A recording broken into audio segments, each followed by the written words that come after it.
A është pjesë, ka të bëjë me moshën katarakta? Po, katarakta zakonisht është shkaktari kryesor është mosha. Do të thënë moshë ma të shtyne vjen. Zakonisht bëj moshën 50 vjeçare, po jo kataraktën ti mund të pas edhe të rit. Apo? Mund ta ketë moshat e reja, mund ta kenë të lindesh me katarakt. Me lind. Katarakt kongenitale. Ta të rit çka mund ndodh? Diabeti e përshpejton paraqitjen e kataraktës. Po. Personat që kanë diabet, ata shumë më herët paraqitet katarakta. Pastaj lëndimet. Me lëndim shkaktohet katarakt.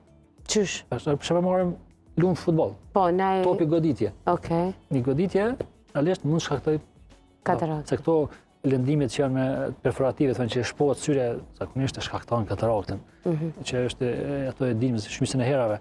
Po mund të shkaktohet katarakta edhe te personat që përdorin kortikosteroide. Apo? Po, është ndikon. Përdorimi i gjatë i kortikosteroideve shkakton katarakt. Por vjen tuni një pacient me 40 vjeç edhe do të shumë të po e kom ketë mjegull realisht, zakonisht ndodhet te gjenia femërore, më tepër. Edhe kur e shoh, ki katarakt. O doktor, po ne kam dëgjuar që katarakta është në foshat e shtyme. Tash fillojnë ata anamneza me ditë ka po vjen. Çka përdor? Thotë po, kam përdor kur gjatë për shembull kortikosteroid. Ose çka mund ndodh, ata personat që ekspozohen rrezatimit. Personat që punojnë në radiologji për shembull. Po. Ata kanë mundësi me zhvilluar më herët kataraktën.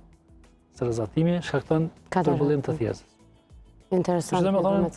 Po ndonjëherë edhe nga aspekti gjenetik, do të thotë kur i thamë dikujt një personit 40 laki katarakt, 35 vjeç, do të thotë se nana ose baba e ka pas, këtë moshë. Po. Domethënë edhe pjesa gjenetike ndikon.